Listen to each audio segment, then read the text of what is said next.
Starting take two in 3, 2, 1, go!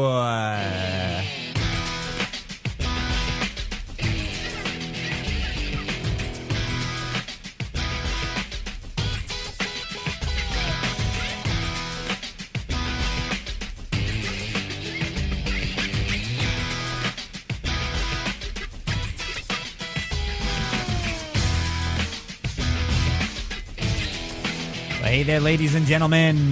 Ronnie and I are back. That is right, for yet another episode of the program, Take Two, right here on the Voices on the Net network. Did you miss us? Hey, Ronnie, how are you? Yeah, I'm great. You're great. You had a little bit of a rumble. Piece. You had a bit of a rumble before the show, didn't you? Just a tad. Just a tad. You lost the power. Well, you lost the power that. Well, I guess that would in turn lose the internet. You then regained power, but still had no internet. Yeah. We'll find out more about that in just a bit, though. But welcome to Take Two, everybody, right here on the Voices on the Net network. Of course, Ronnie will make it official, as she does at the beginning of every episode. But first, let's get this out of the way before doing all of that.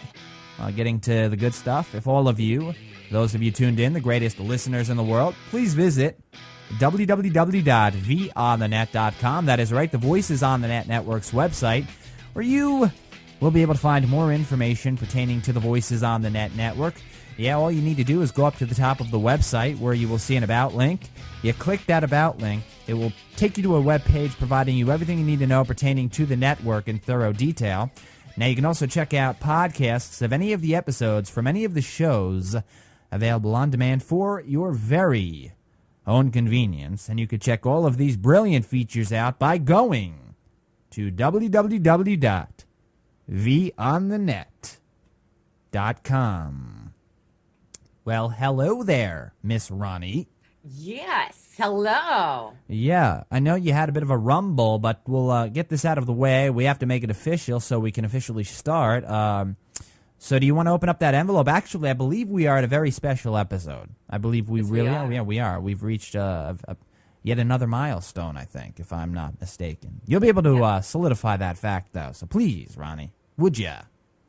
And the new mini milestone is episode 260. There you go, the 26th. The 26th mini milestone. Episode number 260. Episode number 260, folks. Wow. Just amazing, you know? It's amazing. Just the other day it was episode number 250. Now we're at 260. It's like, geez, where do these episodes go? They fly by. It's like they fly by. Literally, exactly. But great to be here nonetheless. We have a great show planned for this 26th mini milestone for everybody tuned in. And, you had a bit of a rumble.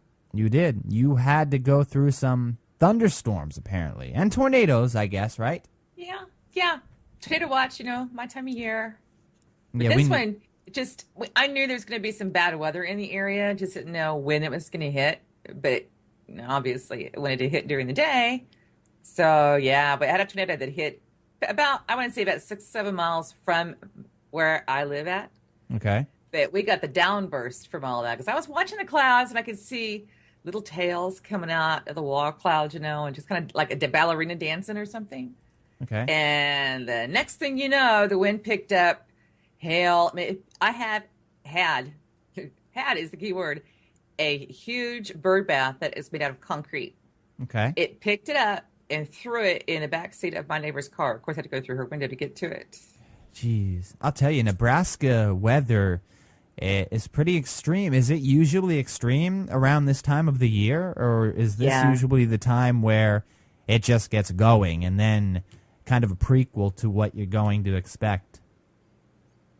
Well, between April, but in middle of May to middle of June is when we have the really rock solid tornado weather, that kind of bad weather that can pop up out of nowhere. Yeah, kind of asperous weather conditions that you're used to if you're in Nebraska. Yeah. Wow. I like tornadoes, so this is kind of like my time of year. It's like a holiday. Well, we're happy that you're all right because as everybody knows, we air the show Monday through Friday, 1 p.m. We're starting at 1 p.m. However, we had to start the show after 7 p.m. Eastern Time, so we started late for us, very late for us. Yeah. Because we usually don't start at 1 p.m., which is my fault. I'll take the blame for that. Yes, but the important thing is that the show gets done. That's the important thing. That the podcast is produced for those of you that look forward to it, that are, of course, subscribed to the RSS feed, or if you look forward to it being posted to the website. That's important, very important. While the live show is important, the post-produced show is very important as well. So there we have it. But yes, we have quite a bit to talk about on this 260th episode of the show. So why don't we get to that? Yeah. So Ronnie. Yeah. Guess what? What? I don't know. I don't know. I'm cuckoo. This is what happens, and it happens to be every time we do the shows later in the evening or at night.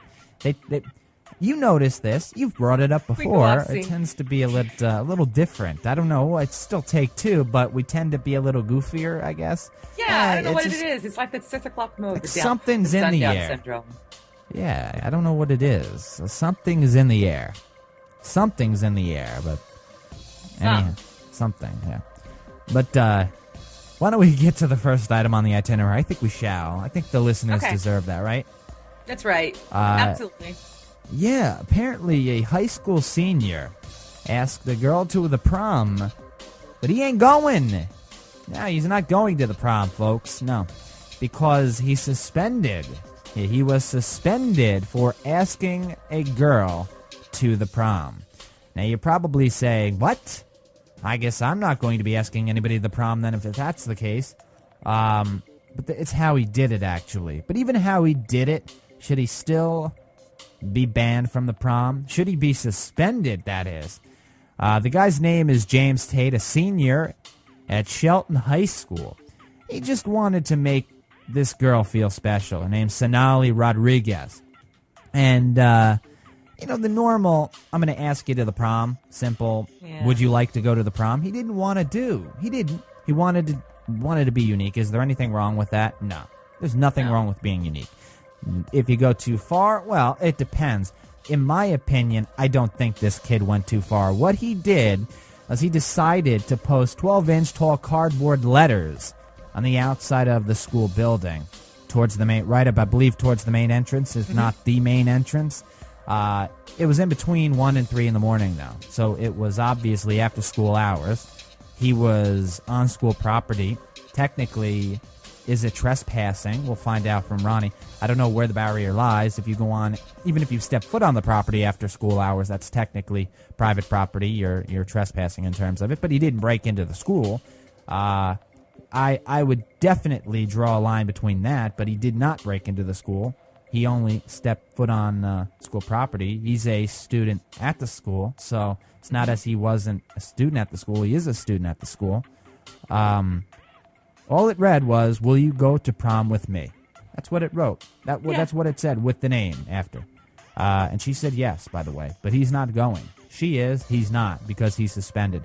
What do you have to say about this, Ronnie? What do you think the school is being a bit strict, a bit rough here with the suspension and the banning from him going to the prom?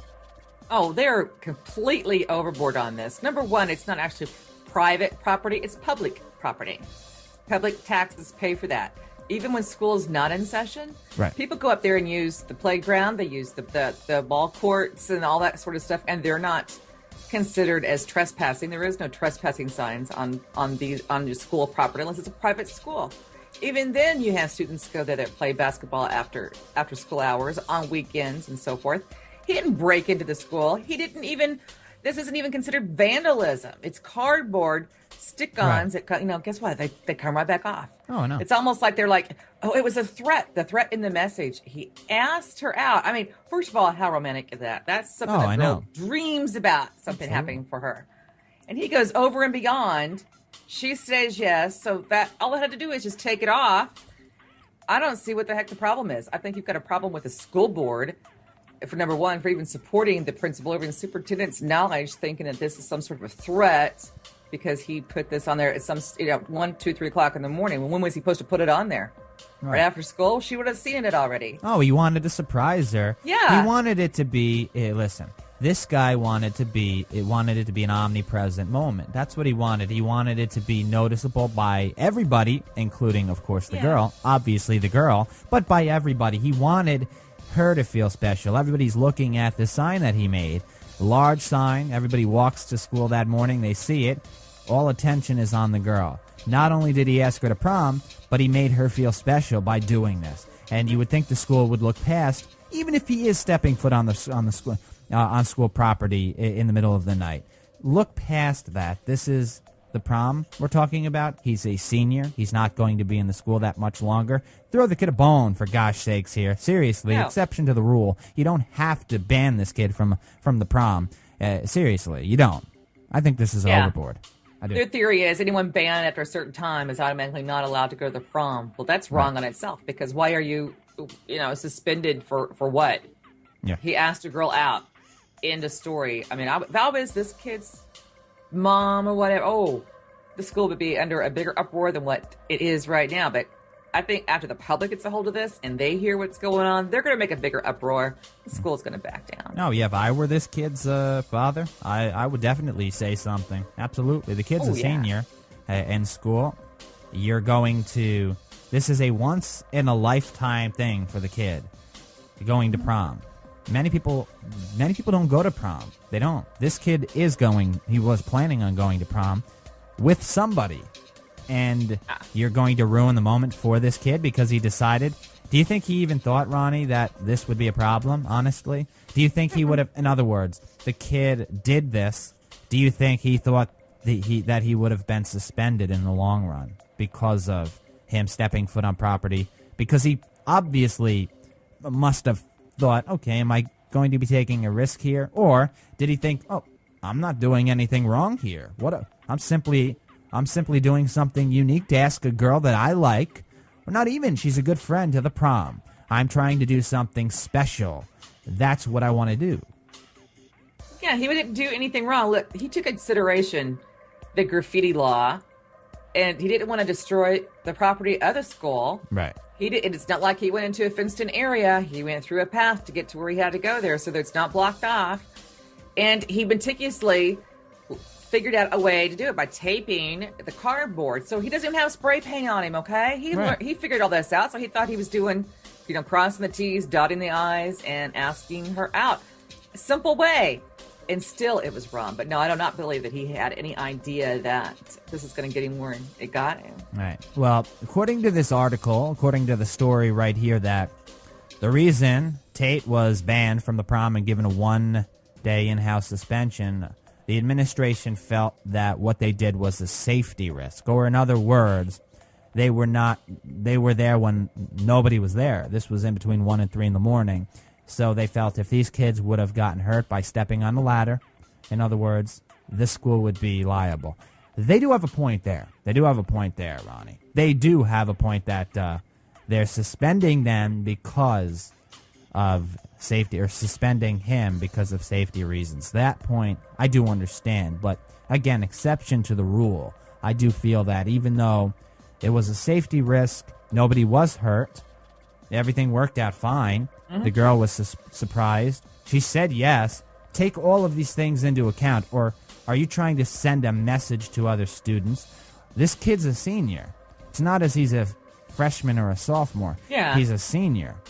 He's almost an adult, if not an adult. Are you really going to ruin this kid's chances to go to the prom?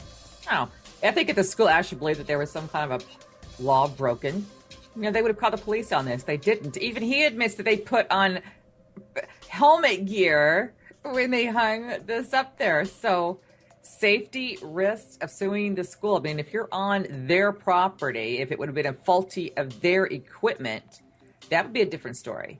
But in this case, he brought his own equipment. He wasn't even the school's ladder. and put it up there. So really the school isn't at risk of being Why? sued if he would happen to have gotten hurt. Yes, they are. Why? Yeah, they are, Ronnie. Why aren't they at risk for getting sued? Because this is not the property. I mean, they did not use any property of the school. Doesn't matter. He was there, on there. Doesn't matter. Didn't ask permission to be on there. So how is the school held liable? Because if you do realize that if you were to come on my property, Ronnie, you were to step foot on my property and stub your toe or break your ankle, that you could sue me. You do realize that, right? I know that. Right. So if this kid were to have gotten hurt on school property, they could sue him. Absolutely. Or he, they could sue. Is it going to work? He could Probably sue. not. He could sue them. I mean, that's what I meant. Right. Yeah. But it's not going to. They can't do the woulda, coulda, shouldas. They had to do based on what intent was. I mean, they're basing it on thinking about into the future. Well, this could have happened. Well, you know what? It didn't happen. There's Right. two different things here. Right. So they need to take that into a bigger consideration than what they're doing. It's almost like their zero policy needs to be taken and rewritten. No, and I thrown out understand the that. door because it brings them nothing. No, I understand that. I'm with you there when it comes to him being a senior and them not getting hurt and this being his final chance to go to the prom. Just taking all of these things into account, that this kid wanted to do something unique, wanted to do something special for this girl, did that, and now he can't go to the prom because the school is on their high horse based on the safety issues that this kid risked his personal safety, because if he would have gotten hurt, the school would have been liable for him falling off of a ladder or just hurting himself in general. If it's just like anything else. If you were to step foot on school property, and the school understands this, the school totally understands this, you got to understand that they're taking risks by allowing kids on the school playground even, and if they get hurt, they're liable for it.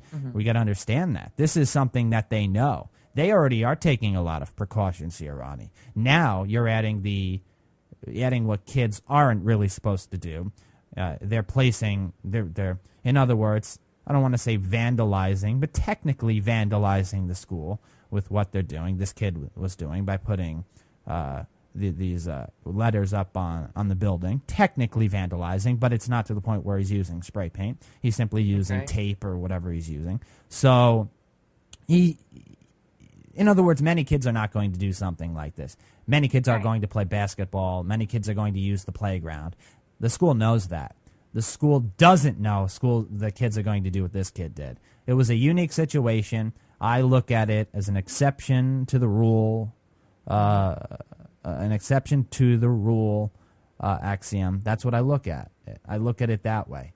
And I think the school should have looked at it the same way.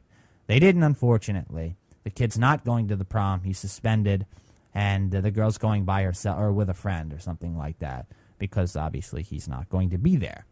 So, well, they made it to where anyone after May 1st. So if he would have done this April 30th, he wouldn't have been banned from the prom. So why is there a specific date in process here? If it was going to be okay because the day it's the prom. Before, but not of May 1st. Because it's the prom. That's why. Because it's a big moment. They know that they want to. They already have in the back of their mind, Ronnie. They want to set a principle. That's what they want to do. They want to set an example. I mean, that's what they want to do. So they figure close to the prom, if I'm going to set an example, if we're going to set an example, we're going to kick this guy's chances from going to the prom. We're going to keep him from going to the prom. That's what it is. That's why I'm even more upset about it, because of this. They weren't going to go lightly on this. Yeah, they could have easily just suspended the kid from school and let him go to the prom, but they decided, listen, we're going to ban this kid from going to the prom too. Set an example so that anybody else thinks about doing something like this, they're not going to. It's just the way it is. They're thinking it's a bureaucratic issue, but they're understandably I'm going to say this. They were understandably worried. In other words, they were, because if I were in charge and I would have known somebody was doing that off of not on school hours, 3 a.m. nonetheless, they hurt themselves. Yeah, that would have been a totally different story. Imagine that, shifted around. I will say shoulda, woulda, coulda here. If the kid would have injured himself, He would have injured himself, this story would have been turned around so much. We would have totally he would have been turned around. It would have. But are they going to hold the same rules for those who are staying after school or coming on the weekends and playing basketball on the court? Right. I doubt it. They know so that, a twofold standard. No, they know kids are going to play basketball. They're the ones that are providing the tools for these kids to play basketball on the playground. They know that. They already know that kids are going to play on the playground. And I don't know if there are city ordinances or ways the city helps the school if somebody does get hurt where the school is not fully liable for the kids that get hurt on the playground. I don't know what they are. Don't quote me on it. But I'm just talking about they know that kids are going to come and play on the playground. Mm-hmm. That's something that's already been decided. That's why they give these kids the tools to do that. The playground, the basketball hoop, the soccer goals, whatever. So they know that. And believe it or not, Ronnie, there are many schools, believe it or not, that will not allow kids to play after a certain time. There are schools in New Jersey that won't allow you to play. They locked. How are they going to lock it up? But they technically locked the gates. If you come on and you're caught, you get in trouble. You do if they catch you. They shut the lights off, and if they see people, they notice people. The lights will shut up. They'll turn on if people are walking in limelight of the light. They will notice that you're there, and some have cameras even making sure that nobody's on the playground. There are schools that do allow it, though, but they know that if they're allowing it, they know kids are going to be coming and playing on the playground or basketball. So, yeah. But I feel sorry for the kid, though, because it is his senior year. I would be annoyed. Get together and take the prom someplace else. I would be annoyed if I were the kid. Absolutely. But you also, I'm just trying to look at it both ways here. I do understand where the school's coming from, but there's the exception to the rule, in my opinion. All right. We're going to go into the associations here on this 260th episode of Take Two, the 26th mini milestone of the program. Yeah, 26. Amazing, I know. But before we do that, before we get into the associations, I know you're anticipating that. So are we. So am I. So is Ronnie. But before we do that, it is time to thank our sponsor. That is right. This portion of the 260th episode of Take Two is brought to you by none other than Audible.com, and we thank Audible for their support of the Take Two program as well as the Voices on the Net network with over 85,000 audiobooks to choose from. Yep, 85,000 audiobooks to choose from. You'll receive one free audiobook as well as a 14-day free trial to browse the collection of audiobooks offered at Audible. One heck of a deal. You don't have to spend a dime. That Ronnie and I have an offer for you with that one there. If you would like to take advantage of it, all you need to do is go to audibletrial.com/take-two. Yeah, audibletrial.com/take-two to take advantage of this offer. The audiobook experience, the auditory experience, in my opinion, is something that if you haven't experienced before, you should at least experience one time because more than likely you're going to be hooked. I'll tell you, when I first listened to my first audiobook, because I've always been, I love listening to media on my MP3 player via my headphones. I don't know.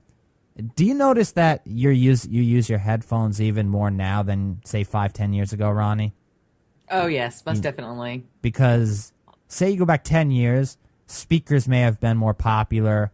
You may have listened to your music via your computer speakers.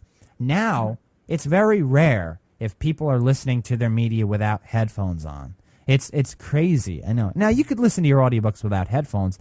It's just, of course, it would make it a more intimate experience, clearly. You're listening via headphones.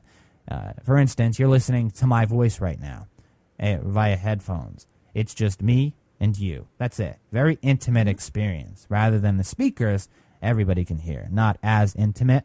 So the audiobook experience, the auditory experience, is one that you should try. And Audible is the best there is. There really is. There's no competition. There really isn't.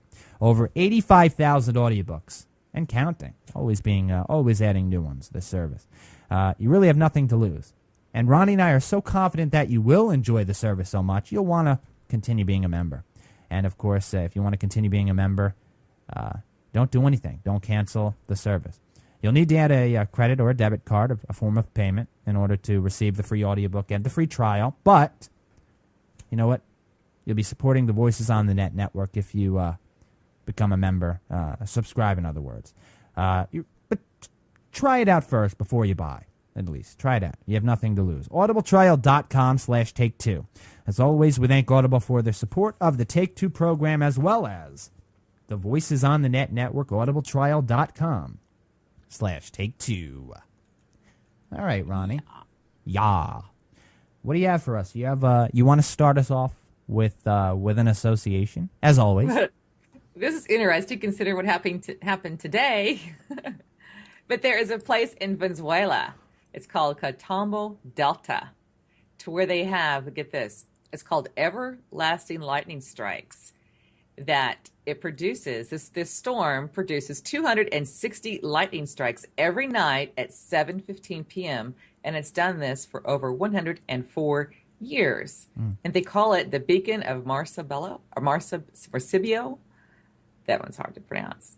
But anyway, it's in Venezuela. So I guess if you're going to go out there for that entire night, Ronnie, it's a continued lightning Ronnie. storm. Yes. Right. If you have trouble, this is just a little hint for those of you in the broadcasting industry or you're interested in getting into the broadcasting industry. Before you do a show, if you have things that are tough to pronounce, you might want to ask or tell or bring it up so we could work on that. Maybe. Gotcha. You know what I mean? Because, yeah, you know why. But yes, thank you for that. So 260 lightning strikes. Wow. Yeah, every night, 104 years. I want to know how that's even possible. It just goes to show you. I don't know. I want to know who sit there and counted the lightning strikes. Well, that's one thing, but Mother Nature and its brilliance. Really. Mother Nature and its brilliance, showing you how powerful Mother Nature is, but how amazing it is, too. That something like that could happen. It's like when I watch Survivor and they go to these remote locations where you would only dream about these locations even being possibly there. I'm looking at them on the show. I'm like, wow, this is amazing. I dreamt about that place once, and it's actually there. It's real.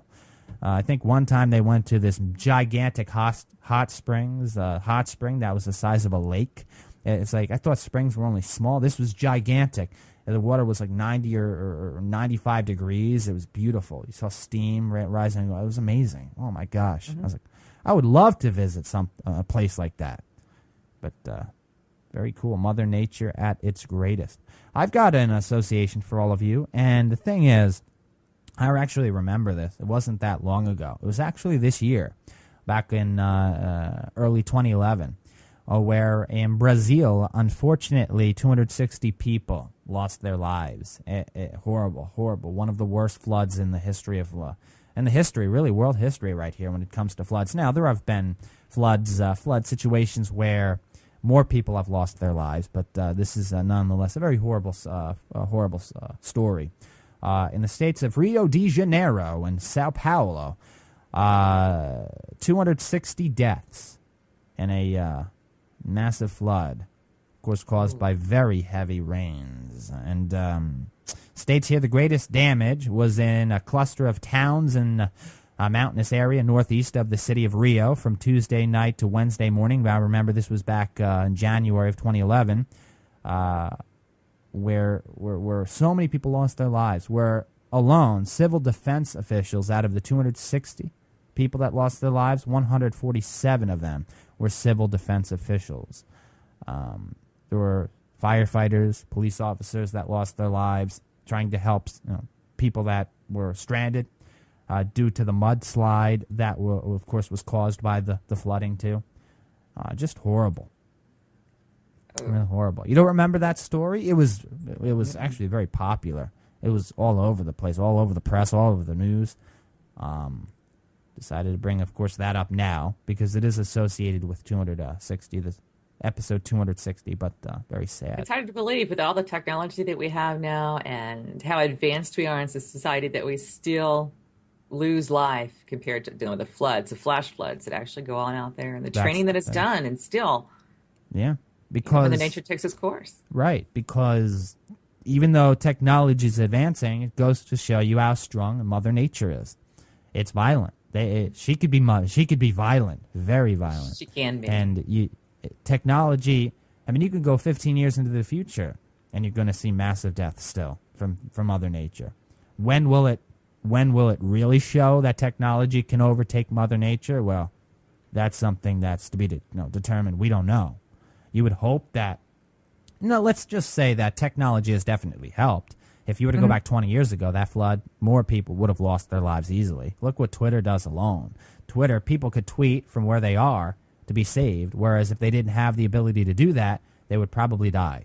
And Twitter allows people to let other people know that they're alive, and they need help. They can show their coordinates and all of that. So, yeah. All right. Do you have another association for us? A funny law? I know you do. We look forward to this right here, Ronnie. Yeah. Yes, I do. In Kentucky. Kentucky. It is. Yeah, it's KRS 260-147. Okay. This is weird. One may not dye a duckling blue and offer it for sale unless there are 6 more to sell at the same time. What I guess I don't know what the reasoning is behind this law. I don't either. So they can't dye a duckling blue.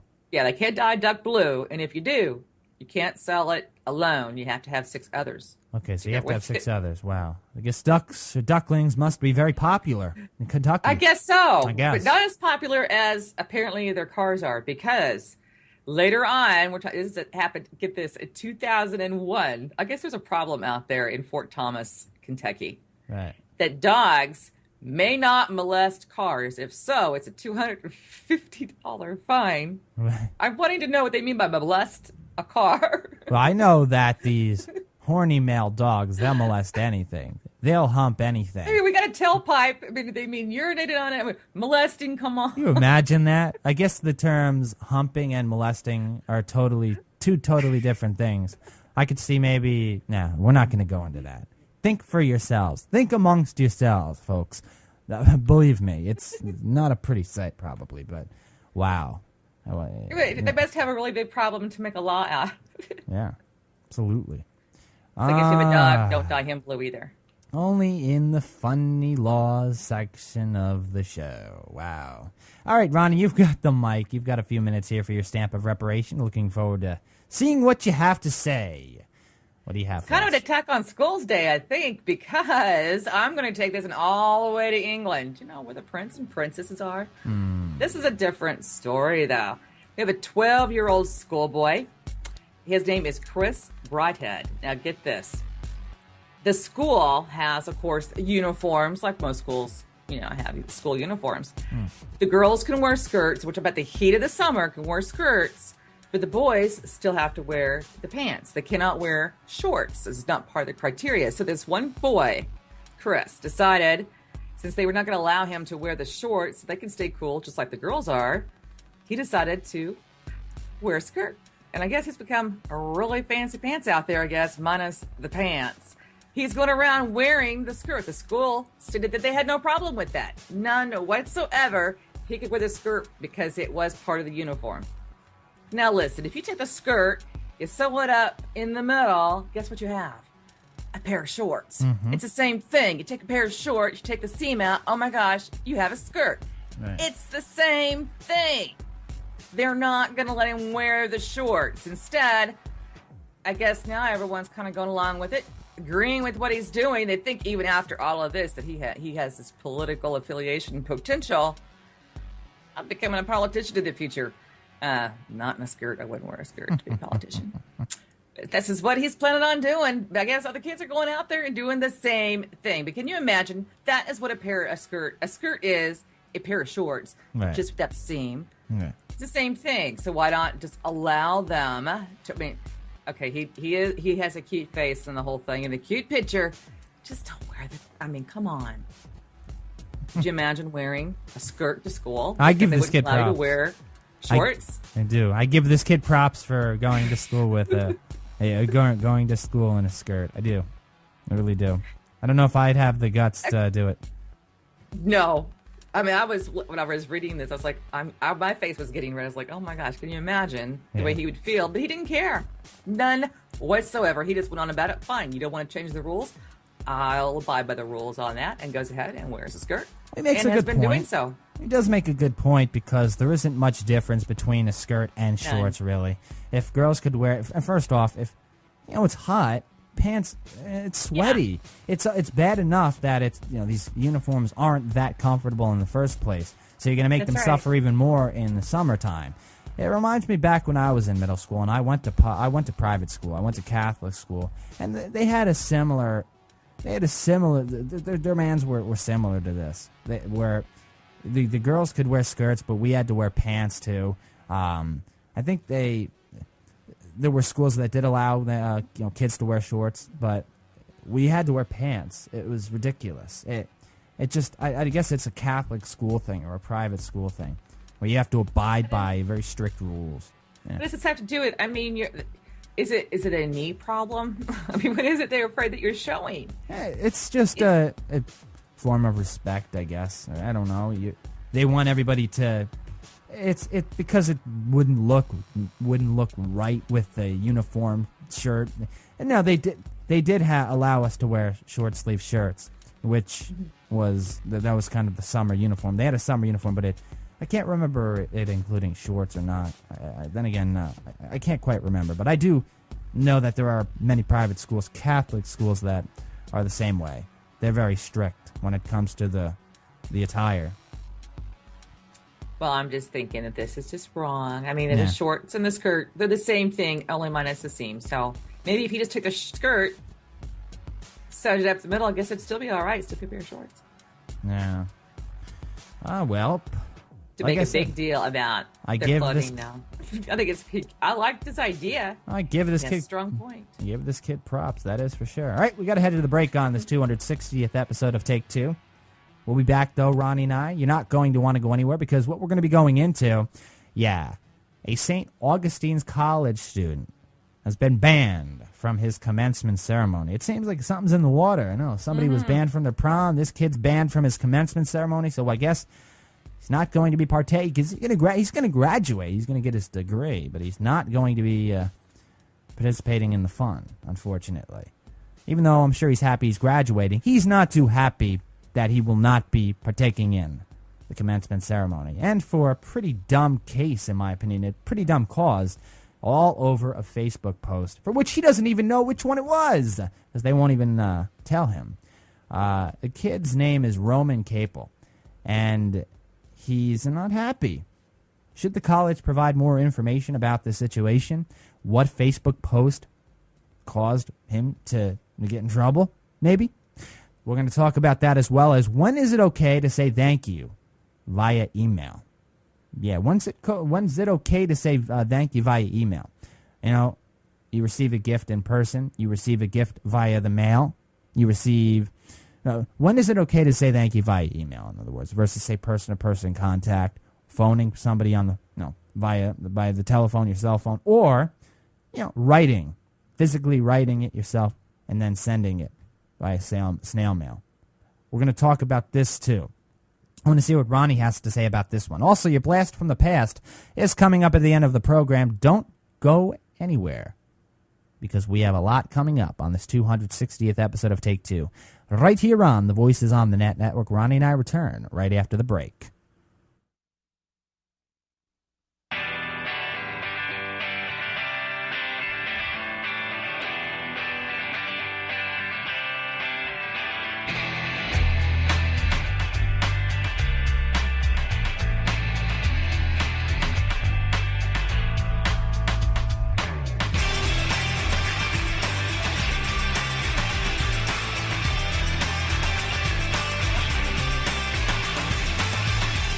And we're back. That is right. Ronnie and I have returned for the second segment of this 260th episode of the show. Thank you so much for tuning in. It is immensely appreciated. Before we get into all of the good stuff, and we have a lot to go into, so you're not going to want to go anywhere, but before we get into the good stuff, if all of you would be so kind, would you please visit www.theonthenet.com. That is right, the Voices on the Net Network's website. where you, the great listeners, will be able to find more information pertaining to the Voices on the Net network. Yeah, that is right. Among many of the features, great features, that is, you'll be receiving at the website, it's a great About link that will literally tell you everything you need to know pertaining to the network in thorough detail. The About link's at the top of the website. You click it, you'll arrive at a web page that will provide you everything you need to know about the network in thorough detail. You could also check out, and probably the coolest features on the website, if I say so myself, Ronnie would as well, the podcasts. Yeah, the podcasts of any of the episodes from any of the shows, all available on demand for your very own convenience. And you could check all of these great features out by going to www.vonthenet.com. Well, welcome back, Ronnie. Well, thank you, JJ. You as well. Yeah. Back in the middle. You know, back in the middle. That's interesting.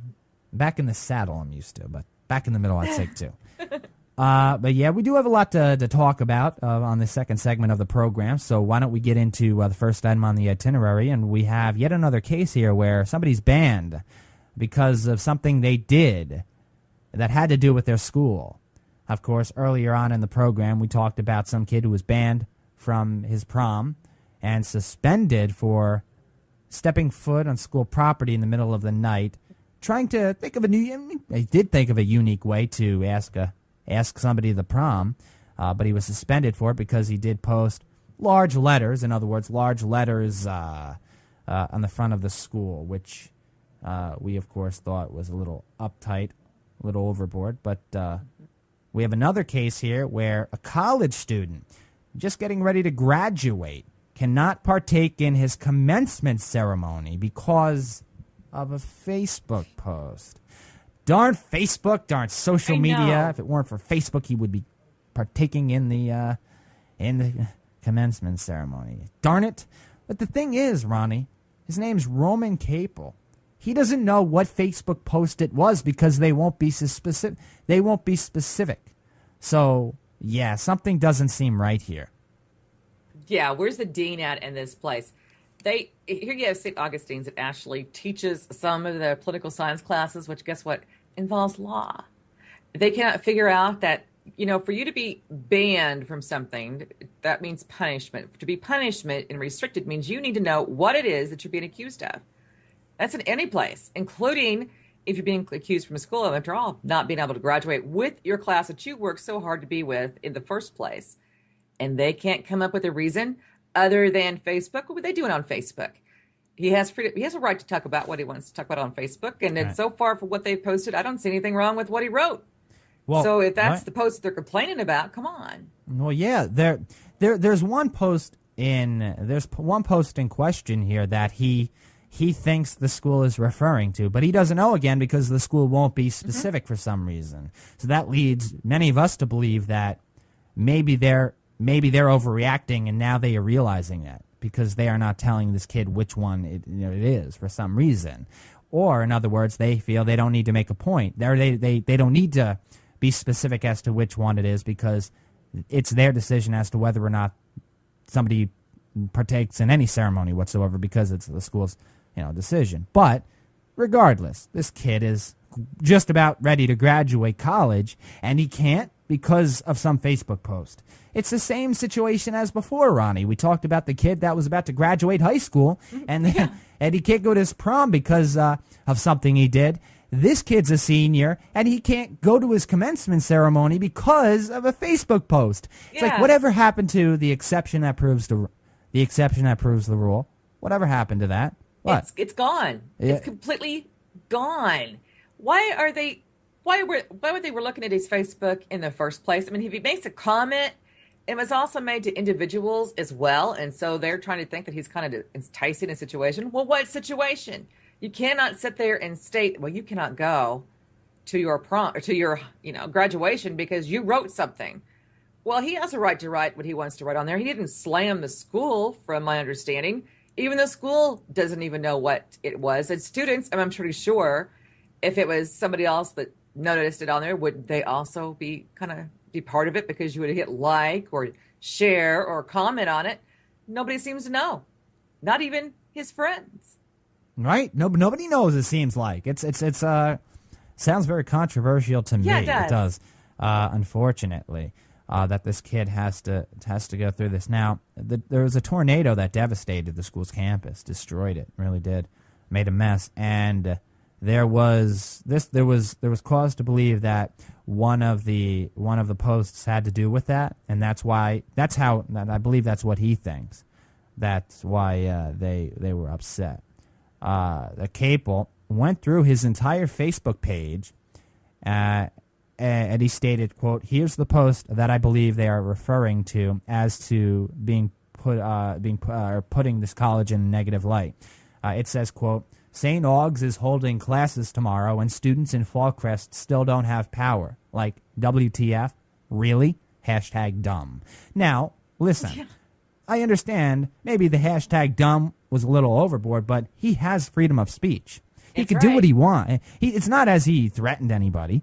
He simply made a comment with hashtag dumb, which is in Twitter talk what people do when they want to make a point, and makes it easier for people to search for things pertaining to whatever somebody wants to search for. Dumb statements or dumb posts. You do hashtag dumb, and you get something like this. Because maybe it was a dumb idea for them to hold classes without power.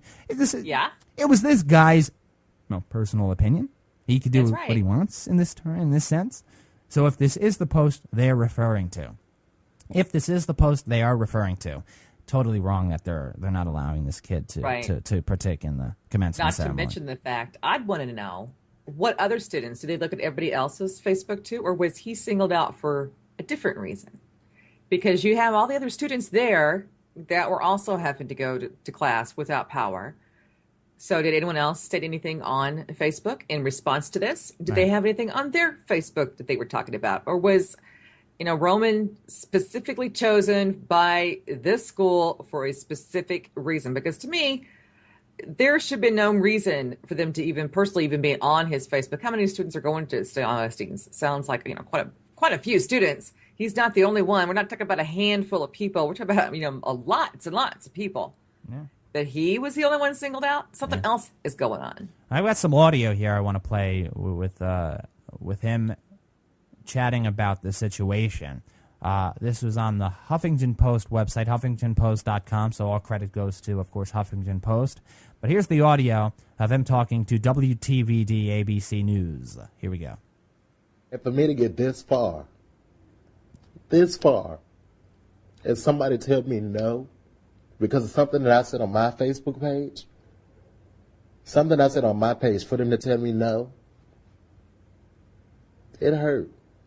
It hurt. The tears came late. Yeah, he wasn't too happy about it, upset about this, and he has every right to be upset about it. Now, this is where it gets controversial for me, because was this his Facebook page or was it the college's Facebook page?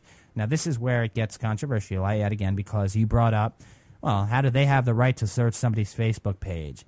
If it was the college's Facebook page, colleges do have fan pages. They can search their own page. Did he post a bunch of material on the college Facebook page? That's what we don't know. We don't know whether he did or not. Apparently, this is pertaining to his Facebook page, but if it was on the college page and they were to see something they didn't like, do they still have the right to ban this kid from the commencement ceremony if it was something similar to what he posted on his Facebook page?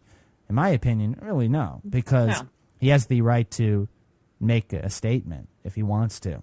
Then again, I guess the college has the right to ban anybody they want for whatever But it would be reason. But tied it is to his. It is unfortunate. It would be tied if it'd just be like if I was writing something on my Facebook and I had it was tied into my friends. Of course, it's going to be on there. They're going to see what I'm doing. But a direct response on their webpage, I don't know if that's going to be the case because Facebook is Facebook. So maybe they're a partnership on there to rewrite and it shows up on their wall too. But I'm pretty sure that if someone had to respond to it, other students had to respond to it. And why are you taking away a graduation? Something that his money has paid for to get this far, his struggles, his life, finance, everything that he had to do for 4 years to get this degree, he did it. Sometimes, the punishment has to meet the crime. And in this case, if you don't even know what the crime, how do you know what the punishment is? So how can you take this and state, okay, you know what?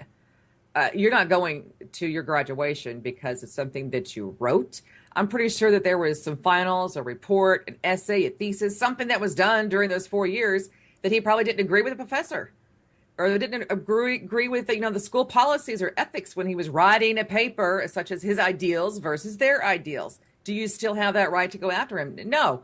The punishment does not fit the crime because we don't know what the crime is. Therefore, where's the punishment? That's too harsh. Absolutely. And you wonder if there's the college having some self-esteem issues or something here because of what this kid posted.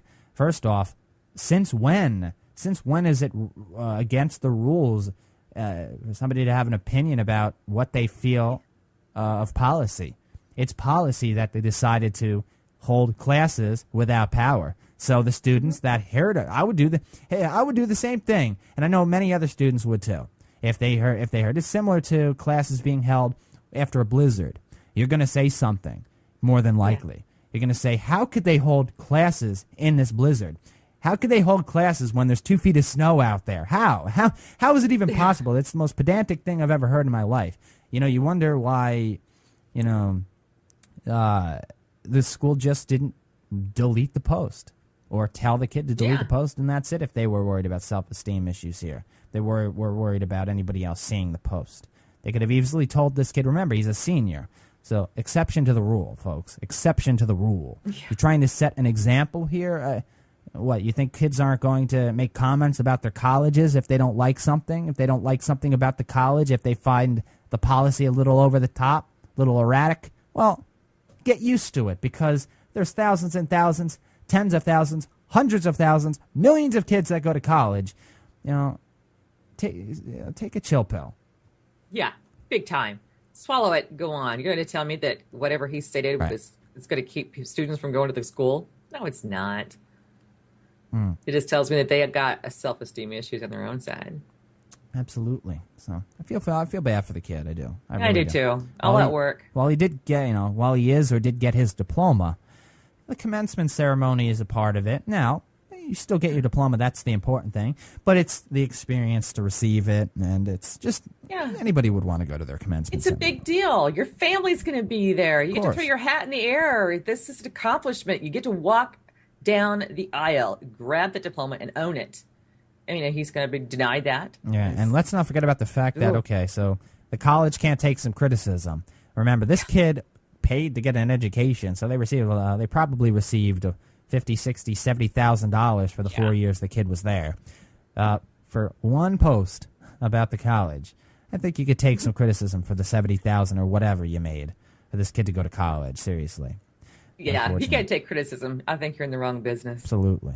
All right, we got to move on to the next item on the itinerary for this 260th episode of the show. Well, but before we do that, and we're going to go into, of course, when it is okay to say thank you via email. Yes, when is it okay to say thank you via email? Where is the line drawn in terms of thank you versus, say, person-to-person thanks, or calling somebody over the phone, or actually writing, taking a pen or pencil, writing it, and sending it via snail mail?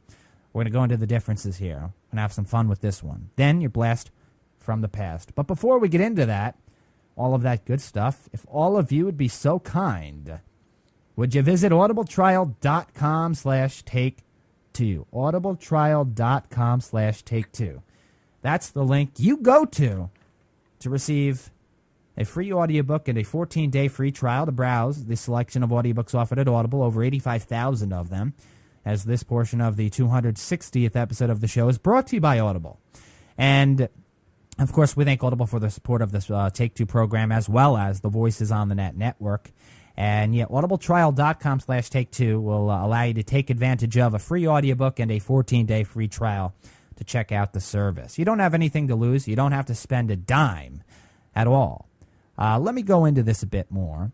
Rather than just rush through this, I want to give you some insight as to what Audible's all about. Even if you're not an avid reader, some of you may be avid readers, some of you may not be avid readers, but if you're not an avid reader, more than likely you enjoy watching television, you enjoy watching movies, you enjoy listening to media, maybe talk shows like this one right here, or you enjoy listening to music, right? Well, if you enjoy that, more than likely you'll enjoy the audiobook experience, because that's what it's all about. Somebody reading to you rather than you traditionally holding up a book and reading yourself word for word, this is different in terms of somebody reading to you. And it's not some voiceover actor or voiceover artist being monotonous as they read the book to you. They had a bit of drama. They had a bit of they had a bit of comedic action. You're engaged while you're listening to this. And of course, let's not forget about the fact that you could lay down and listen to this too. Remember when your parents read you a bedtime story when you were a kid? You could relax, listen to your favorite story. It was relaxing. It was comforting. Well, that's what this is all about, and a lot more. Try it out. What do you have to lose? One free audiobook, a 14-day free trial to browse the selection of audiobooks offered. audibletrial.com/take2. As always, we thank Audible for their generous support of the Take Two program as well as the Voices on the Net network. All right. When is it okay to say thank you, Ronnie, via email? You know, when the line is drawn in the sand, but when you're comparing saying thank you when you're in front of somebody, person to person, or writing a letter to somebody and sending it via snail mail, or sending a thank you letter via email. There are different cases, different scenarios, clearly, to this. We're going to go into this. There's a great article, actually, on CNN.com that goes into this, and we're basing it off of this, but we're going to dissect it, and, of course, I'll give you some of our thoughts. Where do you stand with this? When somebody sends you a gift in the mail versus actually giving you a gift person to person. Now, you're actually in front of the person, so you could say thank you when they get. You're going to probably say thank you anyway after they give you the present.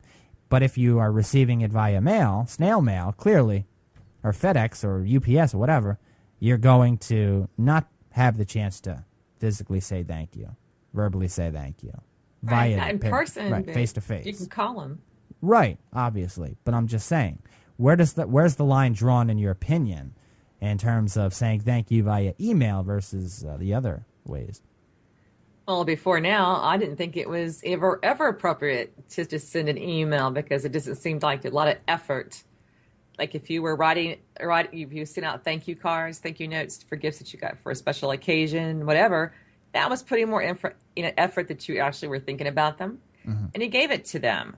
Or like, you said it, even just mailing them back something indicated that you were thanking them for that moment that you wrote it, that you were thinking about them. I didn't really think that there was any occasion that you would able to send a email as a thank you form of expression to anybody. Right. This is the digital age right here, the technology age. I know I bring that up a lot, so. Right? Because it's convenient.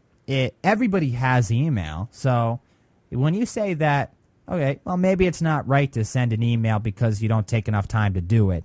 Would you change your mind if I were to say, well, email's mainstream, Ronnie? It's the thing. It's the thing to do right now. This is the thing. This is how it's done. Whereas writing a letter, that's yesterday's news. So you're saying even though email is mainstream, you still can revert back to the pen and paper or the phone to say thank you rather than sending an email. And I don't believe that you can't take time. I don't believe you can't take time to write an email. You can. Why not? Well, you send it an email, but not, maybe it might be the big thing that's out there, but there's, people in people's families, if we talk about grandparents, some grandparents don't even have an email. Well, that's an exception, obviously. Yeah. So, usually it's when you're receiving gifts in the mail anymore, it doesn't seem to, it comes from your family from a distance that it comes to you. Now, if you receive a card in an email, then you're sending a card back to them saying thank you in an email. No. But a gift, All right, but what about going back to the grandparents? You brought up the grandparents and they don't have email. What about saying you received a gift from somebody, but they do have email? Do you still send them an actually written letter that you wrote with a pen or a pencil, or a thank you via the phone, or do you send them an email because they do have access to email? Or is that not taking enough time or giving it enough of your effort while sending it? Well, for me, it involves me. Anybody else that's out there, when you're talking to somebody, you're receiving a gift, it's a personal thing. I would think that you would want to talk to that person in person, or no, not, as much as you can as far as on the phone. They're hearing your voice. Right. You're hearing their voice. They're hearing your appreciation. In an email, they can't hear that. Right. You're writing it down, so it could be depends on how you're going to write it. And you say, oh, thank you very, very, very much. But on the phone, it's more personal when you're talking to them. They can hear the excitement in your voice and that you really are thanking them for that. And just put it in an email. Of course, you have the emoticons that you can put in there and so forth. But it's just not the same. You want to hear somebody else tell you thank you. See, that's where, and again, I'm not trying to disagree with you. I'm really not, because I understand where you're saying. It's the thought that, well, it's the effort you put into it, but there's also the thought that counts too. That for people that spend $5 on a card and they send it to them rather than making a card on the computer for free, they spent $5 to thank them rather than somebody that could have simply printed out something, wrote whatever they were going to write in the card, send it to them for virtually no money, where the person would have accepted that just as much as the $5 card. But people think, well, if I were to take my money, purchase a $5 card, it's the thought that counts. And it's just like trying to send somebody $25 for their birthday. Do you want to send them $25 cash, or do you want to send them a $25 gift card to iTunes or something like that? Because if you send them the cash, you're going to assume that they're going to think, oh, this person didn't put any thought into this. Whereas if you were to send them an iTunes card, at least you went out and got them an iTunes card. You understand? So that's where the two lie, right there. There's a difference in terms of that. You see where I'm going with that? Well, true. Right. But just say maybe you don't have the mobility to go out there. I think it depends on who it is that if it's somebody that is internet savvy and they're spending all the time on the internet, so they're going to check their email all the time. So you know that they're going to hit it. They're going to get it. Yeah. But for those that don't check their email all the time and not on the computer, all the time that they are, then maybe there's a different story. Maybe it just depends on who it is that you're thinking.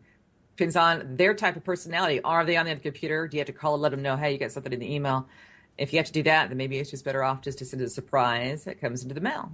Well, no, what I was saying was I was actually agreeing with you, with your point, because you're sending somebody an iTunes card at $25 for, say it's your birthday and I'm sending you an iTunes card rather than $25 cash. You're going to say, well, anybody can send cash to anybody. That's the easy way out. But if you were to actually take the money and buy something with it, you're thinking about that person in terms of what they may be interested in. What are their interests? So you buy them something that has to do with their interests. So you actually thought of that person when you bought the gift rather than just send the money. So you actually put some thought, some effort behind it. That's where this is going with the thank yous here. That the thought behind it has to do with, say, sending a letter that you wrote versus typing an email. And that's where I actually want it to change, because I could put as much thought, if not more thought, into typing an email versus writing a letter. However, writing a letter is more personal because it's your handwriting. Now, obviously, I understand that. But I could still put more effort into typing an email. I could use big words. I could really, really make it nice. But it's still not the same, unfortunately. It's not the same. You're excited to go to the mailbox and but besides a bill. That's the thing, though. That's how it's been. So it's like with this new digital way of sending messages to other people. By the way, it's convenient. Almost everybody has it. When can we transition over to that way? It's like, why do we have to revert to that? But there's still that line there, the line drawn between the thank you card on the computer versus the thank you card by somebody writing it. And that's why there are differences. And when it's okay to say thank you via email versus any other way to send thank you letters. And whether you're receiving a card in the mail or receiving a card in person. Or a present in the mail, or a present in person versus that, of course. That's what I meant to say. But because you're actually verbally or you're face-to-face with somebody, you have the chance to say thank you. Now it's okay to send them, say, a card, even if it is an email. If you were eventually face-to-face with that person at one point or another, you had received the gift physically, you can now send them a card. But if you send them a card, an email, when you receive the gift via, snail mail or UPS or FedEx, that's a different scenario because you didn't have the chance to say thank you face-to-face with them. So You may want to call them. The phone is still a popular way of talking. That's not going anywhere. Cell phones are popular. So there's that way too. But if you're taking the phone out of it, because you're still comparing a phone call thank you to an email. An email, are you going to say an email's not more personable than a phone call because they can cherish that email? Because the email lasts longer than the phone call? The phone call's temporary. The phone call only lasts a minute or two. The email lasts a lifetime. So it's then you're comparing those two versus the email and the more personable written letter, in other words. Right. Because you can save it in your email if you wanted to save it and personalize it. You could print it out. Say that. You could print an email out. Right? Yeah, you can do that. You can do that. I know I can. Exactly. I know. I mean, if even you have instantaneous, so it's almost like you're saying if you have an IM and you tell that person thank you, you can do it that way as well. So how much they want to mail into detail into your email, because if you're talking to the person in instant time, you get an instant reaction, instant there. Sometimes people's mail could just sit there and they don't even receive it. You typed all this out and they don't receive it. Something happens, a glitch in the system, and they don't receive it. Then you're going to be looking like an idiot because you didn't send them anything. No, thank you, and you know you did. It's just when I look at somebody that is sending me a gift, and I think this, I think of this all the time. I'm like, okay, somebody took the time. Wow, they sent me this. It's like somebody sending you a $500 birthday present, and when it's their birthday, how are you going to even sum that up? Yeah. Say you send them a $50 birthday present. Are they going to seem short-sighted? Are they going to feel short-sighted? Are they trying to tell you something? If they send you a $500 gift, 5 months later they expect you to send them a $500 gift. It's like, how do you match it up? Even if you're not, I'm talking about people that, all right, maybe they're not expecting it, but they do it anyway because maybe they can afford the gift. All right, fine. But the thank you. Forget about sending them a gift later on when it's their birthday. The thank you, how are you going to, is it any different or is it comparable to sending them a gift on their birthday when you're summing it up? If they send you a $500 present versus a $50 present, should the thank you be any different? Clearly, if it's a $500 gift, you may be more motivated, more enthused to say thank you right away. You may want to fly to their house and say thank you or drive to their house to say thank you versus the $50 gift. Well, okay, fine. Thanks a lot. I appreciate it. You know what I mean? Yeah, but I don't think the monetary part. I think it's the thought. Of course, to the old adage that it's the thought that counts. Well, come on, $500 versus Ronnie. $50. Don't be naive now. You're playing the naive card again, Ronnie. Please don't play the naive card. Yeah, you are. You know it. Well, some people can afford expensive gifts. I mean, that's what they're used to. If they're expecting something back, well, then I guess it wasn't a gift to begin with. If you're expecting something back. Even forget about expecting something back. The monetary value, just because there's monetary value, doesn't mean they're expecting something back. The monetary value of them sending you something that's $500. We're talking about the thank you, not the gift that they're going to receive 5 months down the road. The thank you card, how are you going to sum it up? It's the reason I brought that up is because I wanted to see what you had to say about in comparison to, say, the $500 gift versus the gift you would be sending them 5 months down the road for their birthday. How are you going to compare the $500 gift to the thank you note you're going to send them? How do you go forth with it? Do you simply, for the $500 gift, go crazy and fly to their house or drive to their house and say thank you? Or when you call them up, you're crying in joy over the phone or on the phone over what you received? Or do you send them a written card, an email, and a thank you note? Or it's like the summing of both. Right.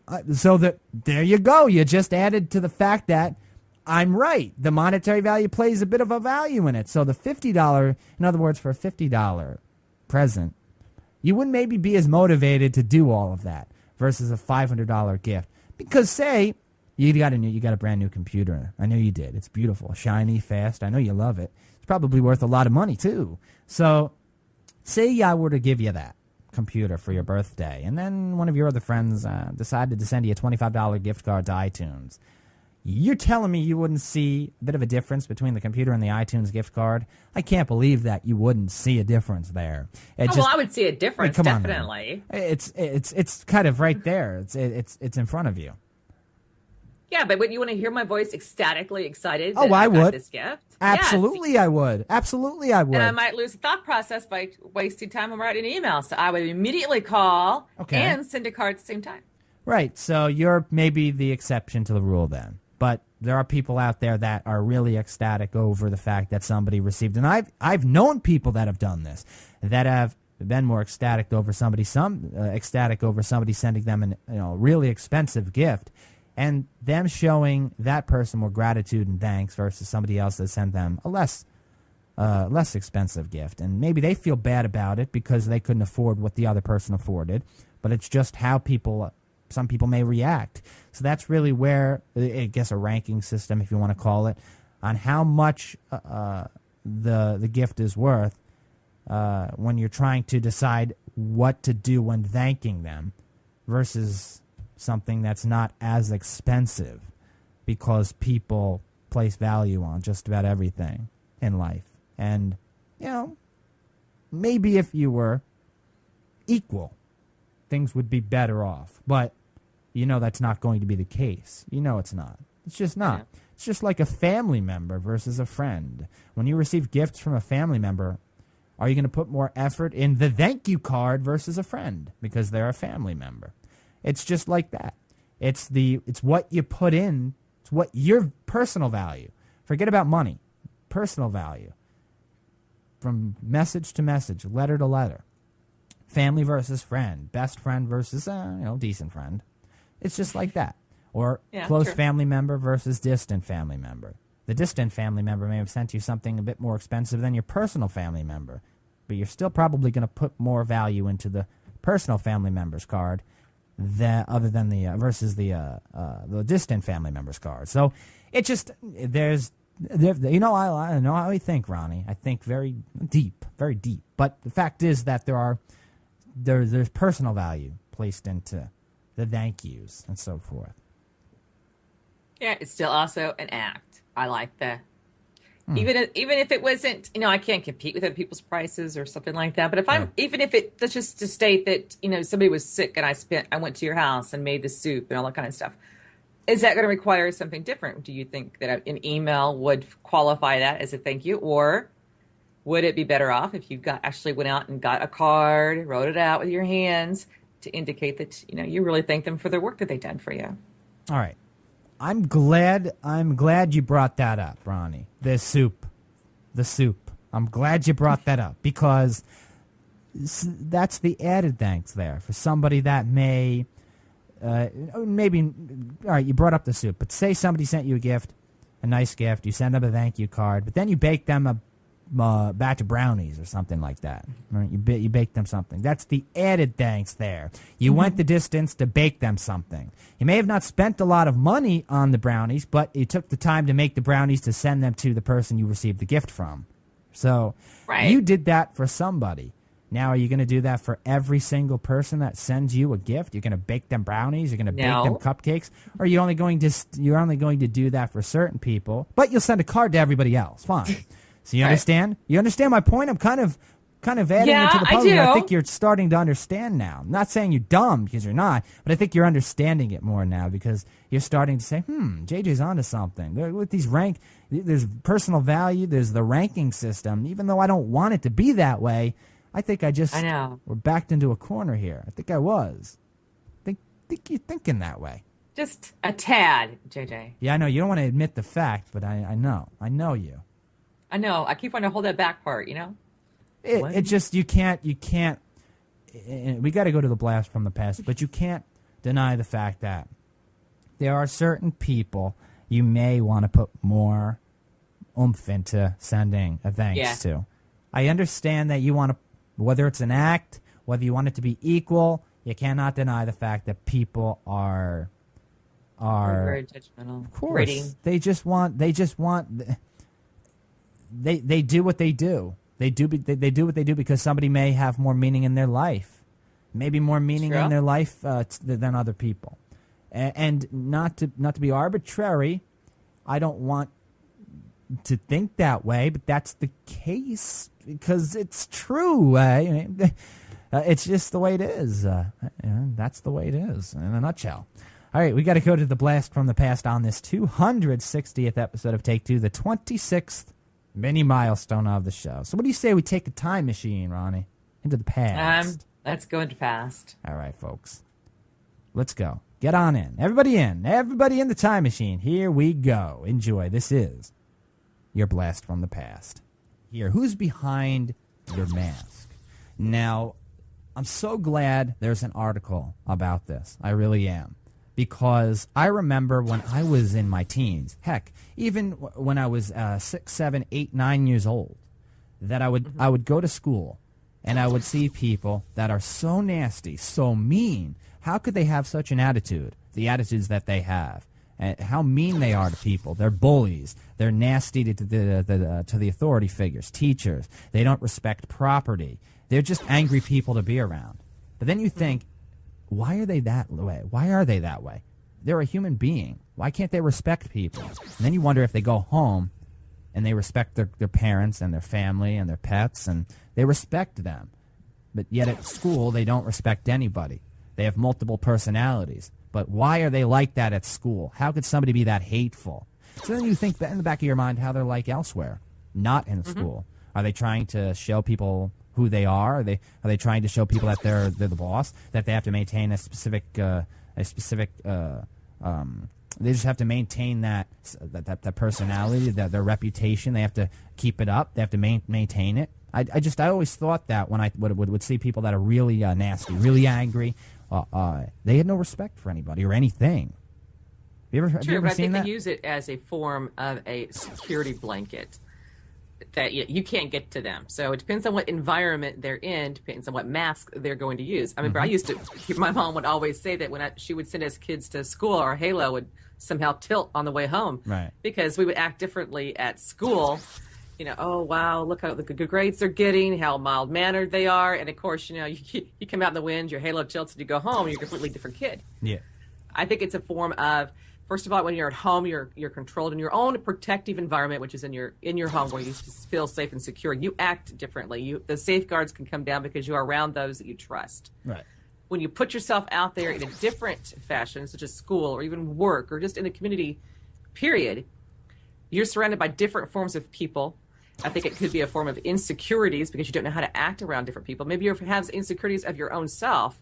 Maybe the way you look or how you feel. You don't know how to, can't be around certain people. So you put on a different mask to actually mask what's on the inside of you. So in a different environment, you're going to be totally different. Yeah, similar to the whole my evil twin aspect Yes. of it. People that are so nice at home or they're so nice out of a specific area, but they're nasty at that one area, school. Well, we'll just use that specific area, school. And outside of the school quadrants, you have people that think this individual is the nicest person in the world, that you see two different sides of this individual. You actually see it yourself. Say you're friends with the individual, and you notice how nasty they are in school. Then you go over to this kid's house, and they're the nicest individual. They're the nicest person in the world. Yeah. So they have two masks, just that alone. Yeah, who's behind your mask? That was a great discussion. I remember that one where, if you think about it, somebody that may bully somebody at school, they may be the greatest kid at home. Scary enough, I know, isn't it? That somebody that could be very horrible in the school, in the vicinity of a school, they could bully somebody really bad. Yet they treat their grandmother with the utmost respect. Why can't they do that at home or at school? So it just goes to show you that Protection. Yeah, right. Well, because you don't want to assume maybe that somebody is, or maybe if it's vice versa, you don't want to assume somebody's as bad as they may seem if they're home. What about people that are bad at home and they behave when they're in front of authority figures or in front of the public? Yet they're bad at home. They're nasty. They're brats. So, you know what I mean? I was never a brat. No. Come on, Ronnie. You know you were. I'm just kidding. I know you weren't.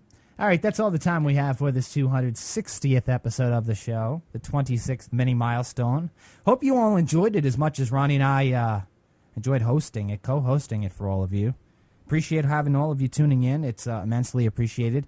We do have to go as we eye the next mini milestone, the 27th. But we have to get through the next episode, 9 before the next mini milestone even arrives here. So we'll see you next time. Until then, much love to you all. Bye-bye, folks. Take care, everyone. Bye-bye.